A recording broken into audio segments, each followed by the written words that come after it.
being afraid of death. So in this video, it's going to be actually really interesting to comprehend where the fear comes from when we approach life as the existence as the whole.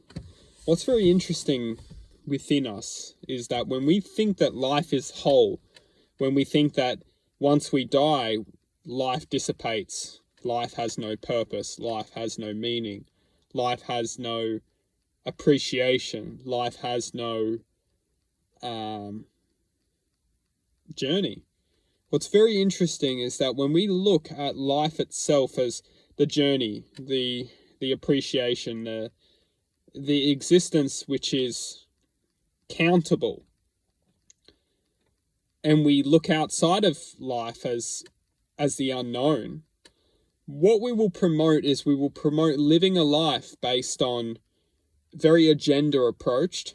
We will look at life as an existence which is out there for us to make something of it, as the programming of our mind will only allow us to reach a certain potential without moving forth through the spiritual dimensions of greater self. I say this because to comprehend where fear of death comes from, or what we are fearing itself, is basically the mindset of one's potential. When we look at ourselves and we see ourselves as the image of limitation, and the limitation comes from looking in this reality and thinking, what do I need to achieve to prove to myself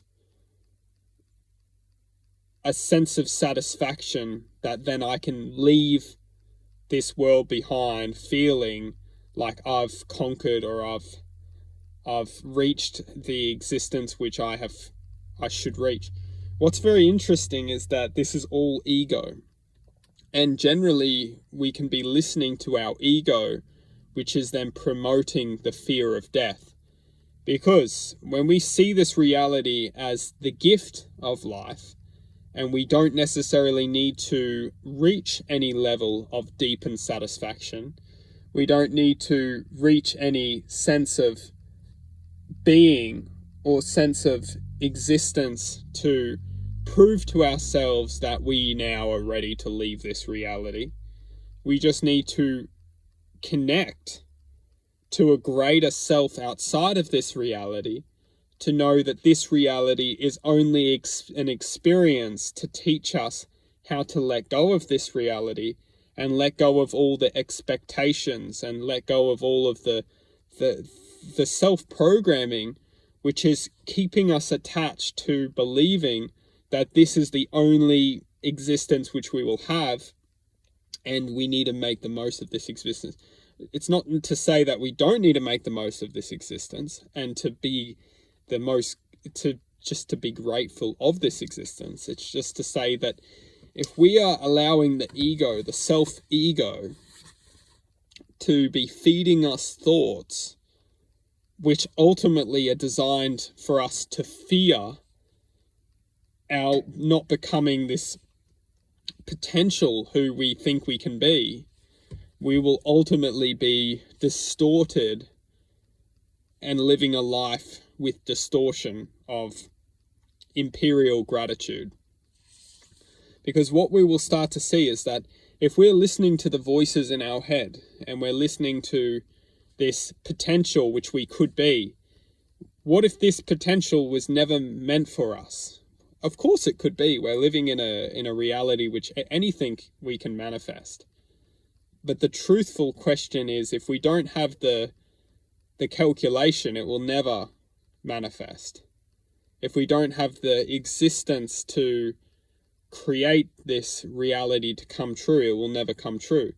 So why are we being so hard on ourselves and trying to create this existence to come true if it was never really meant for us in the first place? And if we are constantly working towards creating an existence for it to come true, what are we lacking? Sometimes when we just drive ourselves, we will one day reach that existence, but we will look back on everything which we crushed to do so. And then when we look back and we look at all the hurt we've caused, we then ask ourselves, what drove us? The ego. The ego. It crushed everything in its place. It got us and it achieved a sense of existence, but it crushed a lot of existence on the way. Now, this isn't always the case, but when we're looking in the business world, and we're looking, not necessarily the business world, but when we're looking in this reality, we will see that a lot of the time, depending on what we base our goals and direction upon, we must question the balance of this reality. And the balance is, how much am I taking and how much am I giving? And this ultimately, one day when we look back and we see an equilibrium, we see the balance of life itself, that is when we will comprehend that we will never lose part of ourselves looking back and seeing what we've become and how much we've taken to become that, because we'll always be drawn back through the equilibrium. Anyway, we're getting off a little bit off subject. What's just very important to understand is that life exists outside of this reality, and it lives through perception.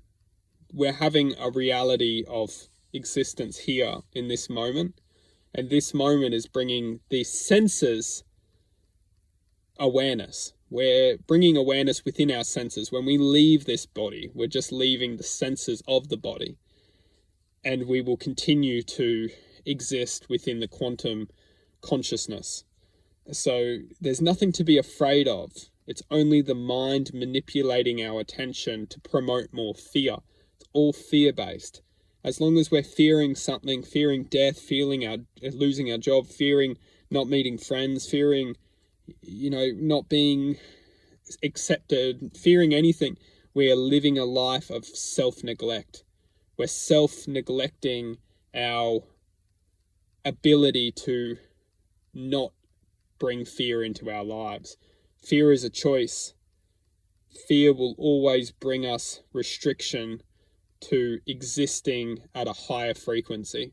When we don't have fear, we're raising our energy, we're expressing a higher self, we're being grateful, we're living a life of purity. As long as fear is in our perception, we will always be manipulated to exist on a lower density of existence.